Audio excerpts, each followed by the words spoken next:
ভগবান কৃষ্ণকে কিভাবে কিভাবে ঘরে রাখা যায়, ভগবান কৃষ্ণকে কিভাবে আপনি আপনার গৃহে রাখবেন, ভগবান কৃষ্ণকে আপনি কিভাবে আপনার ঘরে বন্দী করে রাখবেন, তারও উপায় শাস্ত্র বলে দিয়েছেন। ভগবান কৃষ্ণকে কিভাবে আপনার গৃহে রাখবেন বন্দী করে, এটাও শাস্ত্র বলে দিয়েছেন।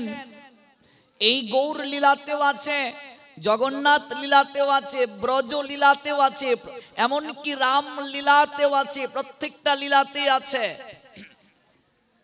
গৌরীদাস পণ্ডিতের গৃহে গৌরার নিতাই বন্দী হয়ে গিয়েছিলেন। অনুনয় বিনয় করে যাকে রাখা যায় না, সাধনার দ্বারা যাকে বাধা সম্ভব হয় না, কিন্তু প্রেমের দ্বারা তিনি আপনা থেকেই বন্ধন স্বীকার করেন।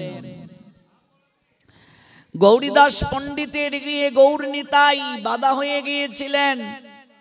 তাছাড়া পিসিমার গৌর নিতাই যারা শ্রবণ করেছেন, জমিদারের এক ঘরণী, তিনি গৌর নিতাই দর্শন করতে গিয়ে বাৎসল্য প্রেমের পাথারে ডুবে সন্তান ভেবে আরাধনা করেছিলেন। পূজারীকে স্বপ্নে দেখিয়ে পিসিমার সঙ্গে চলে এসেছিলেন গৌর নিতাই, কারণ ভগবান ভালোবাসার কাঙ্গাল, আর তার কথা যারা দিবানিশি অন্তরে অনুধান করে, তার কথা যেখানে কীর্তন করা হয়, ভগবানকে ডাকতে হয় না, ভগবান আপনা থেকেই তার সঙ্গে চলে আসেন। কৃষ্ণ কোথায়, কৃষ্ণ আছেন কৃষ্ণ কথায়। রোহিণী মা যখন বৃন্দাবনের কথা শুরু করলেন, কৃষ্ণ বলরাম পাগলের মতো ছুটে চলে আসছেন। সুভদ্রাকে পাহারার জন্য রাখা হয়েছিল। কৃষ্ণ বলরাম যখন আসবেন তখন কথা বন্ধ করে দেয়া হবে। সুভদ্রার নিজের চেতনায় রইলেন না, তিনিও কৃষ্ণ কথা শ্রবণ করে প্রেমে বিগলিত হয়ে গেলেন। একদিকে এসে বলরাম দাঁড়ালেন, একদিকে কৃষ্ণ। পাগলের মতো কথা শ্রবণ করে চলে আসলেন। কৃষ্ণ কথা শ্রবণ করতে করতে সমস্ত শরীর প্রেমে বিগলিত হয়ে গেল, ভাবে বিভোর হয়ে গেলেন। এই যে জগন্নাথ বলরাম সুভদ্রার যে আমরা বিগ্রহ দেখি, এটা প্রেমে বিগলিত তনু, অর্থাৎ কৃষ্ণ কথা শ্রবণ করতে করতে তন্ময় হয়ে গিয়েছিলেন, শরীর গলে গিয়েছে, ভাবে বিভোর হয়ে গিয়েছেন। কৃষ্ণ কথার শক্তি এমন, কৃষ্ণ কথা যেখানে কীর্তন হয়, ভগবান তার স্বধামে থাকতে পারেন না। নারদকে বললেন, ন অয়ম তিষ্ঠামি বৈকুণ্ঠে, আমার কথা যেখানে কীর্তন করা হয়, আমরা তো মাইক্রোফোন দিয়ে বলছি, এই শব্দটা একটু দূরে যাওয়ার জন্য, কিন্তু আপনি ভগবানের কথা মাইক্রোফোন ছাড়াও যদি মনে মনেও যদি অনুধান করেন, এই কথা সঙ্গে সঙ্গে বৈকুণ্ঠ পর্যন্ত পৌঁছে যায়। এত শক্তি কৃষ্ণ কথার। নয়ম তিষ্ঠামি বৈকুণ্ঠে, তিষ্ঠামি মানে অবস্থান করা। ভগবান বলছেন, আমি বৈকুণ্ঠেও থাকি না, থাকতে পারি না। কেন পারো না? এই কৃষ্ণ কথার শক্তি এমন, আমাকে ওই জায়গা থেকে টেনে নিয়ে আসে। নয়ম তিষ্ঠামি বৈকুণ্ঠে, বৈকুণ্ঠেও আমি অবস্থান করতে পারি না। যোগিনাম হৃদয়ে নচ, যোগীদের হৃদয়েও থাকি না। মত ভক্তা যত্র গায়ন্তি তত্র তিষ্ঠামি হে নারদ, আমার ভক্তগণ যেখানে মিলিত হয়ে আমার গুণ কীর্তন করেন, আমি সেই জায়গায় আসতে বাধ্য হই। কৃষ্ণ কথার শক্তিটা এমন। দেখুন, জগন্নাথকে মন্দিরে থাকতে দেয়া হয় নাই, মন্দির ছেড়ে তিনি চলে গিয়েছিলেন কৃষ্ণ কথা শ্রবণের জন্য। এই লীলা আপনারা অনেকেই জানেন। লীলাটা কি? মন্দিরে জগন্নাথ, পুরী ধামে যারা গিয়েছেন, কিন্তু সেই জগন্নাথ, তিনি প্রেমে পড়ে গেলেন এক মালিনীর কন্যার প্রতি। একটা দাসী কন্যা, সেই দাসী কন্যা প্রত্যেক দিন আপন মনে গীত গোবিন্দ গায়। গীত গোবিন্দ একটা গ্রন্থ, পণ্ডিত কবি জয়দেব এই গীত গোবিন্দটা রচনা করেছিলেন। তাহলে গীত গোবিন্দ সম্পর্কে আমাদের একটু জানা দরকার, তাহলে এই লীলাটা আমরা ভালো করে উপলব্ধি করতে পারবো। জয়দেবের অনেক পরিচয় আছে, আমরা এত দূর পর্যন্ত যাচ্ছি না। জয়দেব মহাপ্রভুর আবির্ভাবের অনেক পূর্বে আবির্ভূত হয়েছিলেন। মহাপ্রভুই তাকে স্বপ্নে দর্শন দিয়েছিলেন যখন তিনি নবদ্বীপের চাপাহাটিতে অবস্থান করতেন, যে তুমি নীলাচল ধামে চলে যাও, শ্রীক্ষেত্রে যাও, ওই জায়গায় গিয়ে তুমি গীত গোবিন্দ রচনা করো। আমি যখন লীলায় আসব, আমি যখন নীলাচলে শেষ লীলা করব, তখন তোমার গীত গোবিন্দ আমি আস্বাদন করব। গীত গোবিন্দ হচ্ছে একটা গ্রন্থ, যে গ্রন্থে রাধা গোবিন্দের অপ্রাকৃত লীলারস ব্যক্ত করা হয়েছে, যেখানে রাধা রানীর অপূর্ব বিরহের পদগুলো উল্লেখ করা হয়েছে, কৃষ্ণ প্রেমে তন্ময় ভাব রাধা রানীর এগুলো লিপিবদ্ধ করা হয়েছে। এই যে কৃষ্ণ কথা, এতটা শক্তি দেখুন, ভগবানকে মন্দিরে রাখতে দেয় নাই, মন্দির থেকে বের করে নিয়েছে কৃষ্ণ কথার দ্বারা। দাসী কন্যা, মালিনীর কন্যা, তিনি এই কৃষ্ণ কথা কীর্তনের মাধ্যমে মন্দির থেকে ভগবান জগন্নাথকে বের করে নিয়েছিলেন। তার আগে গীত গোবিন্দ রচনার ইতিহাসটা একটু না বললেই নয়, প্রসঙ্গে যেহেতু এসেই গিয়েছে। জয়দেব তিনি গীত গোবিন্দ যখন রচনা করতে শুরু করলেন, তার স্ত্রীর নাম হচ্ছে পদ্মাবতী। পদ্মাবতীকে তিনি বিবাহ বন্ধনে আবদ্ধ করেছিলেন। মূলত জয়দেবের প্রতিজ্ঞা ছিল তিনি ব্রহ্মচর্য ব্রত পালন করে সমগ্রভাবে তার জীবনকে উৎসর্গ করে দেবেন ভগবত সেবায়। কিন্তু ভগবান চান জয়দেব সংসারী হোক, কারণ দেখুন, ত্যাগ সবার জন্য নয়, সংসারও সবার জন্য নয়।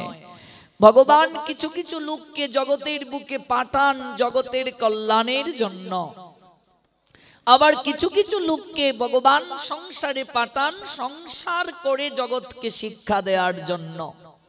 জয়দেব চেয়েছিলেন তিনি ত্যাগী হয়ে ভগবত ধর্ম প্রতিপালন করবেন, কিন্তু ভগবান চাইছেন না জয়দেব সংসারী হোক। আমি জয়দেবকে দিয়ে সংসার কাকে বলে, আদর্শ সংসারটা কি, আমি তাকে শিক্ষা দিতে চাই। তিনি চাইলেন তিনি বিবাহ করবেন না, আর ভগবান চান তিনি বিবাহ করুক। কিভাবে? একটা লীলা আছে চমৎকার জগন্নাথ ধামে। একজন ব্রাহ্মণ যার কোনো সন্তান হয় না, সে জগন্নাথের মন্দিরে গিয়ে জগন্নাথকে প্রণাম দিয়ে প্রত্যহ বলে, হে জগন্নাথ, আমি এতদিন যাবৎ নিঃসন্তান, আমার বাবা ডাকের সুযোগ হয় নাই। একটা পুরুষের বিবাহের পর পূর্ণতা পিতা হওয়ার মাঝে আমি যে বাবা হতে পারি নাই, আমার জীবনটা অপূর্ণ রয়ে গেছে। তুমি কৃপা করে আমাকে একটা সন্তান প্রদান করো, যেন আমাকে এই অপূর্ণ জীবন থেকে পূর্ণতার স্তরে যাওয়া সম্ভব হয়। ভগবান অপার করুণার নিলয়ে জগন্নাথ তার ইচ্ছে পূরণ করলেন। যথা সময়ে তার স্ত্রী সন্তান সম্ভবা হলেন, একটা কন্যা সন্তানের জন্ম দিলেন। আর একটু সাউন্ডটা কমিয়ে দাও, মিটটা কমিয়ে ইকুটা কমিয়ে দাও, ঝামঝাম করছে। তখন সেই ব্রাহ্মণ কন্যা সন্তানটিকে কুলে নিয়ে জগন্নাথের মন্দিরে গিয়ে জগন্নাথকে প্রণাম দিয়ে বলছে, হে জগন্নাথ, তুমি আমাকে যে সন্তান দিয়েছ, যে কন্যা দিয়েছ, এই কন্যা সন্তানটি তোমার। আমাকে কেবল তুমি প্রদান করেছ তার দেখাশোনা করার জন্য। দেখুন নিষ্কামতা কাকে বলে। আমানত রূপে আমি পেয়েছি, এই কন্যা সন্তানটিকে নিয়ে আমি কি করব, কিভাবে তাকে বড় করব, তুমি আমায় কৃপা করে বলে দাও। সেই দিন জগন্নাথ তাকে দৈব বাণী দিয়ে বলেছিলেন, শুনো হে ব্রাহ্মণ, এই কন্যা সন্তানটিকে আমি তোমার ঘরে পাঠিয়েছি, তার কারণ আমার এক ভক্ত রয়েছে যার নাম জয়দেব, সে বিয়ে করবে না বলে মনস্থ করেছে, কিন্তু আমি চাই সে সংসারী হোক। ভগবান চাচ্ছেন যে জয়দেব সংসারী হোক, তোমার কন্যাটি যেন তার ভজন সঙ্গিনী হয়। এই জন্য ওই কন্যা সন্তানটি যখন বড় হবে তুমি জয়দেবের নিকটে গিয়ে সমর্পণ করে দিয়ে আসবে। কন্যা সন্তানটির নাম কি হবে? জগন্নাথ বললেন তার নাম রাখো পদ্মাবতী। কন্যার নাম রাখা হলো পদ্মাবতী। যথা সময়ে পদ্মাবতীকে নিয়ে জয়দেবের কাছে, জয়দেব একজন কবি, পণ্ডিত কবি, তিনি অনেক শাস্ত্রে পারঙ্গম। মহাপ্রভু আবির্ভূত হওয়ার আগেই তিনি আবির্ভূত হয়েছিলেন, অনেক গ্রন্থও তিনি রচনা করেছিলেন। জয়দেবের নিকটে গিয়ে ব্রাহ্মণ অনুনয় করে বলছেন, আমার এই কন্যাটিকে আমি তোমার নিকটে সমর্পণ করে দিতে এসেছি বাবা। আপনি কে? আমি ব্রাহ্মণ, দরিদ্র ব্রাহ্মণ। আপনি কি জানেন যে আমি দ্বার গ্রহণ করব কি না? আমি তো জানি না বাবা। জগন্নাথ আজ্ঞা করে বলেছেন তোমার নিকটে আমার কন্যাটিকে সমর্পণ করে দেওয়ার জন্য। জগন্নাথ চান তুমি সংসারী হও, জগৎকে আদর্শ সংসার কি শিক্ষা প্রদান করো। অবাক হয়ে গেলেন পণ্ডিত কবি জয়দেব, কারণ তিনি মনস্থ করেছেন তিনি সংসারী হবেন না। সংসার সবার জন্য নয়, ভগবান যাকে দিয়ে চান জগৎকে শিক্ষা দেওয়ার জন্য সংসার তিনি করবেন। আবার ত্যাগও সবার জন্য নয়, ভগবান যাকে দিয়ে ত্যাগ শিক্ষা জগতের বুকে দিতে চান তার জন্যই ত্যাগ।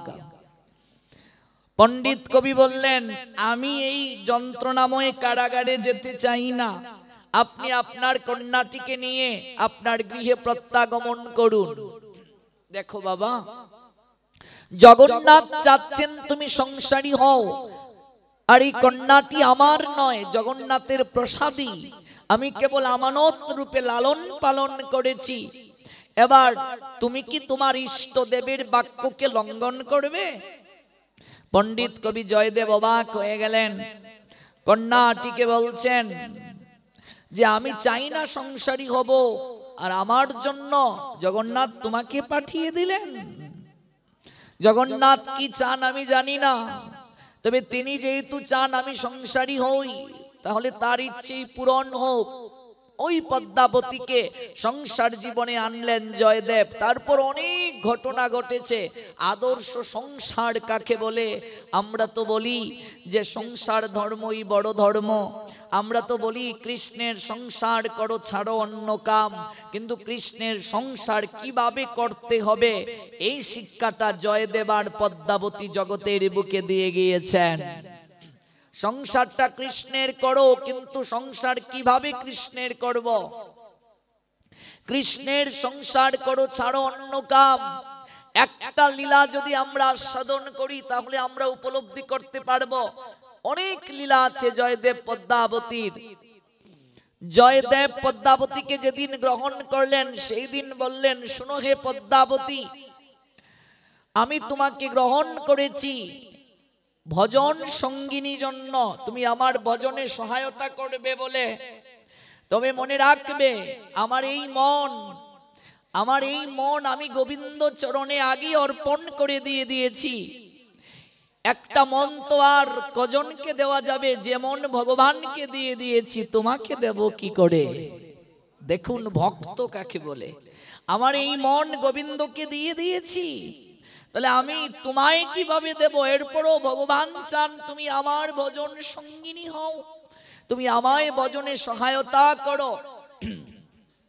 কাজে আমার নিকট থেকে ভজনে আমিও তোমায় সহায়তা করব, তুমিও আমায় সহায়তা করবে। সেই থেকে পদ্মাবতী স্বামীর আগেই ঘুম থেকে উঠে যান, সকল কার্য সম্পাদন করে নেন। এবার জয়দেব মনে মনে ভাবছেন, আমি বিয়ে করে যাকে আনলাম, এখন তো দেখা যাচ্ছে আমার স্ত্রীর কারণে আমার ভজন কমে যাচ্ছে। কারণ আমি ভোরবেলা উঠে ভগবানের কার্য করতাম, এখন আমার পূর্বে স্ত্রী উঠে সকল কার্য করে নিচ্ছে, তার মানে ভজন থেকে আমি বঞ্চিত হয়ে যাচ্ছি। কারণ ভজনটা এমন এক জিনিস, স্বামী স্ত্রী আমরা ভাবি সংসারে ঠাকুর সেবা ভগবানের কার্য এটা স্ত্রীর দায়িত্ব, স্ত্রী করবে, কিন্তু মনে রাখবে আমি করলে কৃপাটা আমার, উনি করলে উনার। সংসারে কেউর পাপ কেউ নেয় না, কেউর পুণ্য কেউ নেয় না। আমার উদ্ধারের পথ আমাকেই পরিষ্কার করতে হবে, আমার পুণ্য আমাকেই সঞ্চয় করতে হবে, আমার সুকৃতি আমাকেই সঞ্চয় করতে হবে, কেউ আমাকে উদ্ধারে সহায়তা করবে না। জগতে কেউ পাপ কেউ নেয় না। পদ্মাবতী সকল কার্য আগেই করে নেন। জয়দেব অবাক হয়ে গেলেন। এই জয়দেবের আরাধ্য বিগ্রহ হলো রাধা মাধব। আমরা দেখবেন কার্তিক মাসে যখন কীর্তন করি তখন আমরা কিন্তু গোস্বামীগণের বিগ্রহকে যখন আমরা স্মরণ করি তখন কিন্তু আমরা প্রথমেই বলি জয়দেবের প্রাণধন হে, জয় রাধা মাধব, রাধা মাধব, রাধা মাধব রাধে। এই রাধা মাধব হচ্ছেন জয়দেবের প্রাণধন, অর্থাৎ তার আরাধ্য বিগ্রহ। রাধা মাধবের সেবা সুষ্ঠুভাবে করে আসছেন জয়দেব পদ্মাবতী। এতটাই সেবায় দুজন বিমোহিত হয়ে গেলেন। রাধা মাধবী তাদের ধ্যান, তাদের জ্ঞান, তাদের একমাত্র অনুরাগের পাত্র হয়ে দাঁড়িয়েছেন। কি করে রাধা মাধবকে ভালো রাখা যায়, কি করে তাকে আনন্দে রাখা যায়, কি করে তাকে সন্তুষ্ট করা যায়, এই নিয়েই তাদের সংসার। দেখুন, আমরা একটা বস্ত্র যদি আনি, এই বস্ত্রটা আমাদের জন্য, কিন্তু জয়দেব পদ্মাবতী শিখিয়ে দিলেন, দেখিয়ে দিলেন, আমি একটা শাড়ি কিনে আনবো, আগে সেই শাড়িটা রাধারানীকে দিতে হবে, তুমি পরবে, কিন্তু রাধারানীকে প্রথমে দাও, তারপর প্রসাদী শাড়ি তুমি পরিধান করো। পড়বো আমি, কিন্তু কেবল আমার মনোবৃত্তিটাকে একটু ডাইভার্ট করে দিয়ে দিতে হবে। আমি যে বাজার থেকে ফল কিনে নিয়ে আসবো, আগে সেটা রাধা মাধবকে দেব, আমি গ্রহণ করব প্রসাদ। আমি 5টা লাড্ডু ভগবানকে দিলাম, ভগবান কি 5টাই খেয়ে নেবে? আমার জন্যই রাখছেন, কিন্তু ভগবান কেবল দেখছেন আমার প্রদত্ত জিনিস আমাকে দেয়ার মন আছে কিনা। এই জগৎ সংসারে আমরা কিছুই নিয়ে আসিনি, লজ্জা নিবারণের কাপড়টা পর্যন্ত নিয়ে আসিনি। জন্মের পর খাবো কি চিন্তা করিনি। ভগবান মায়ের স্তনে দুধ রেখেছেন, সেই দুধ কতটুকু শীতল হবে, কতটুকু উষ্ণ হবে, ভগবান সেটা ভেবে রেখে দিয়েছেন। এত কিছু তার কৃপায় পেলাম, তার জিনিস তাকে দেয়ার মন আছে কিনা কেবল ভগবান সেটাই দেখেন, আর কিছু দেখেন না। তুমি করিয়া সৃজন প্রভু করতেছ পালন, তুমি বিনা বান্ধব কেহ নাই রে ত্রিভুবন। তোমার ধন তোমায় দিতে মতি যেন রয় মনে। হে গোবিন্দ, আমার তো জগতে কিছু নেই, আমার বলতে কিছুই নেই। এই যা কিছু সবকিছুই তো তোমার, তোমার প্রদত্ত ধন তোমাকে দেওয়ার মন আমার যেন সব সময় থাকে। আমি যেন তোমার সকল কিছু তোমাকে দিয়ে তোমার প্রসাদ গ্রহণ করতে পারি। এই যে মন, এত চমৎকার ভাবে লীলা করে দেখিয়ে দিয়েছেন জয়দেব পদ্মাবতী। সংসারী মানুষদের শিক্ষাই একটা চরিত্র। অনেক লীলা, আমরা তো আর অল্প সময়ে সব লীলা শুনতে পারবো না। একদিন রাধা মাধবের সেবায় কতটা তারা সন্তুষ্ট ছিলেন, রাধা মাধব নিজে কতটা সন্তুষ্ট হলেন, এই লীলাটা শ্রবণ করলে উপলব্ধি হবে আমাদের। বর্ষার পূর্বে, বর্ষা এসে যাবে তো, বর্ষার পূর্বে খড়ের গড়, তখন তো আর এরকম সিস্টেম ছিল না, খড়ের গড়ের খড়কে পরিবর্তন করতে হবে। চাল চাইবেন, জয়দেব উপরে উঠেছেন, পদ্মাবতীকে বললেন, পদ্মাবতী নিচ থেকে তুমি বেতের বাঁধনটাকে ঘুরিয়ে দিও। চাল চাইবেন, বর্ষা আসবে, জল রাধা মাধবের ঘরের, তুমি নিচ থেকে বেতের বাঁধনটাকে ঘুরিয়ে দিও, আমি উপরে উঠি। কারণ এতদিনের সংসারে কোনো সন্তান তাদের আসে নাই। কারণ যেদিন জয়দেব বিবাহ বন্ধনে পদ্মাবতীকে নিয়ে এসেছিলেন, সেই দিন বলেছিলেন, আমার এই মনটা আমি গোবিন্দকে দিয়ে দিয়েছি, এই মন আর আমি তোমাকে দিতে পারবো না। খুব কঠিন, এই সাধনা সবার পক্ষে সম্ভব নয়। বাঁধনটাকে তুমি নিচ থেকে ঘুরিয়ে দিও, বেতের বাঁধন। পদ্মাবতী একটু রান্না করে রাধা মাধবের দুপুর বেলা একটু ভোগ রাগের প্রস্তুতি নিচ্ছেন, আবার এদিকে চাল ছাওয়াটার কার্য চলছে, উপরে উঠছেন, প্রচুর রুদ্র উঠেছে, প্রচন্ড রুদ্র। ডাকছেন উপর থেকে জয়দেব, পদ্মা, পদ্মা কোথায় গেলে? পদ্মাবতী রান্না করে সেবার জন্য প্রস্তুতি নিচ্ছে রাধা মাধবের। বারবার ডাকছেন, কোনো সাড়া নেই।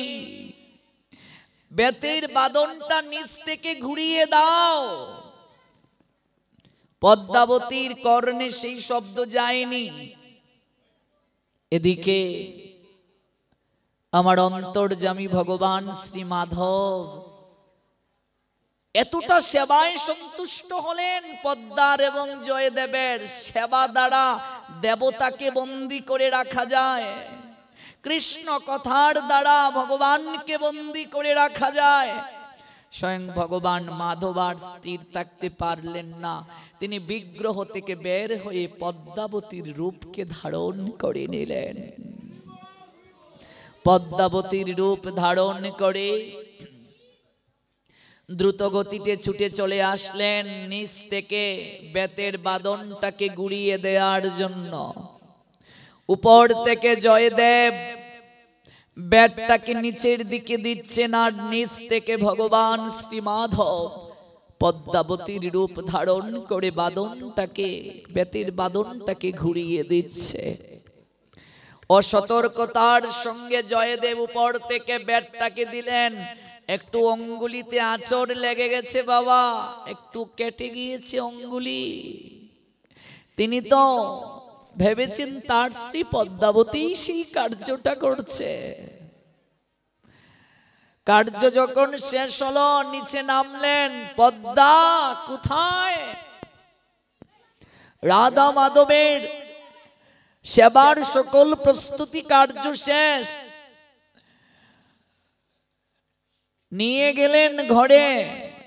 পদ্মার আর সেই দিকে খেয়াল ছিল না যে দড়ির বাঁধনটা বা বেতের বাঁধনটা ঘুরিয়ে দেওয়ার জন্য স্বামী বলেছিল, চালু ছাওয়া হয়ে গেল। এটাই তো ভগবান কার্য করেন যুগ মায়ার দ্বারা আবৃত হয়ে লীলায়, এই সময় মায়ার দ্বারা আবৃত রাখেন। তবে একটা কিছু জগতের বুকে দৃষ্টান্ত রেখে যান ভগবান জগৎকে শিক্ষা দেওয়ার জন্য।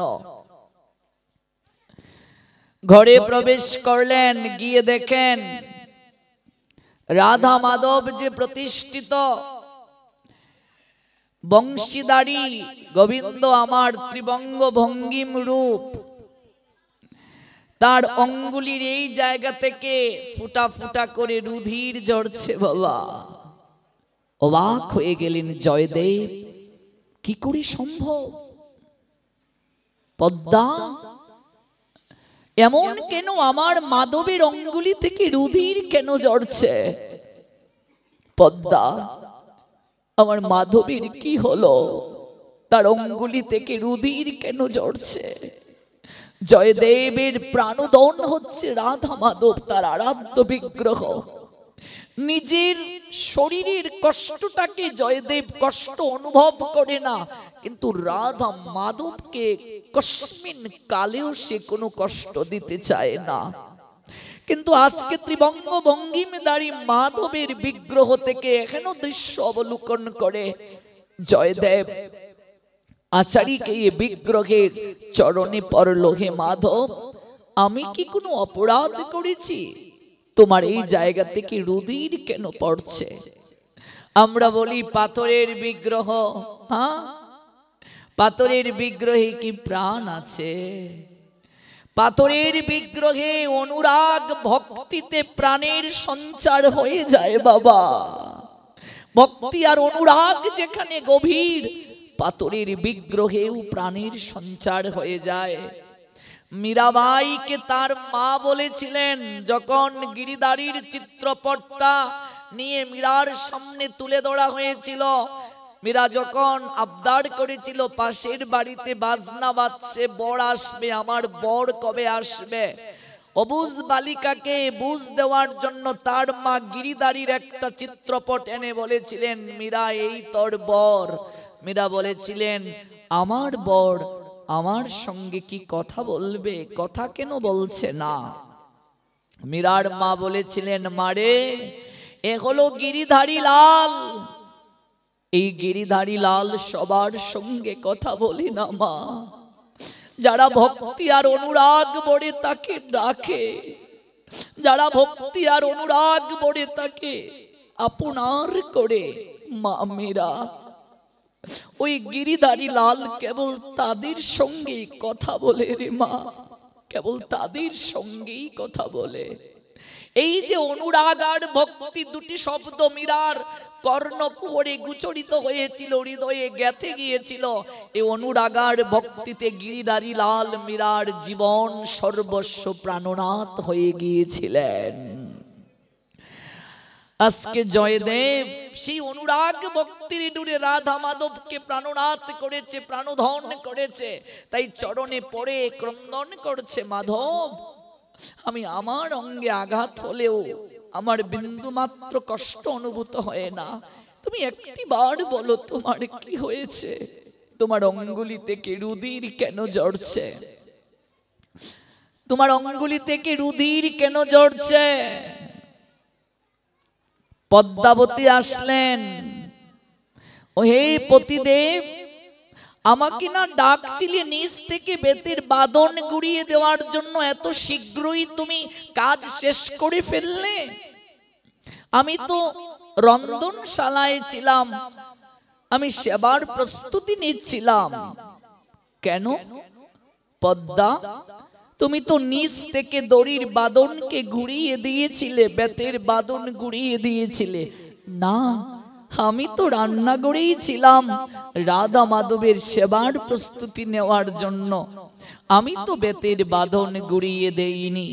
তাহলে কে কে এখানে কার্য করলো, এখানে কার্য কে করলো? অজুর ধারায় কাঁদছেন জয়দেব, বিগ্রহ থেকে কথা আসছে। দেখুন এতটা এতটা জীবন সর্বস্ব জয়দেবের। রাধা মাধব ছিলেন, তার সঙ্গে কথাও বলতেন যে, জয়দেব আমি পদ্মার রূপ ধারণ করে এই বেতের বাঁধনকে আমি ঘুরিয়ে দিয়েছিলাম। অসতর্কতার সঙ্গে উপর থেকে তুমি যখন বেত দিয়েছিলে, আমার অঙ্গুলিতে একটু লেগে গিয়েছে, তাতে একটু অল্প রুধির ঝরে পড়েছে, তাতে আমার বিন্দু মাত্র কষ্ট অনুভূত হয় না। কিন্তু আমার সবচেয়ে বেশি কষ্ট অনুভূত হয়েছিল এই জ্যৈষ্ঠের খররুদ্রে তুমি এতটা সময় রুদ্রের মাঝে আমার ঘরের চাল চেয়েছিলে, তোমার কষ্টটা দেখে আমি ঠিক থাকতে পারিনি। তাই আমি বিগ্রহ থেকে পদ্মাবতীর রূপ ধারণ করে আমি তোমার কাজে সহায়তা করেছিলাম জয়দেব। আমি যে তোমাকে অনেক ভালোবাসি, আমি যে তোমাকে প্রাণ থেকে ভালোবাসি। ভক্ত ভগবানের সেবা করে সন্তুষ্ট হতে চায়। মাধব বলছেন, জয়দেব শুধু কি সেবক মনিবের সেবা করে সন্তুষ্ট পেতে চায়? শাস্ত্র জানিয়ে দিলেন তার চেয়ে অধিক ভগবান সুযোগ খুঁজেন ভক্তের সেবা করার জন্য, তার চেয়ে অধিক আনন্দ পান ভগবান ভক্তির সঙ্গে মিলিত হওয়ার জন্য। আজকে সেই লীলা করে দেখিয়ে দিলেন। আমাদের আলোচ্য বিষয় ছিল কৃষ্ণ কোথায়, কৃষ্ণ আছেন, কৃষ্ণ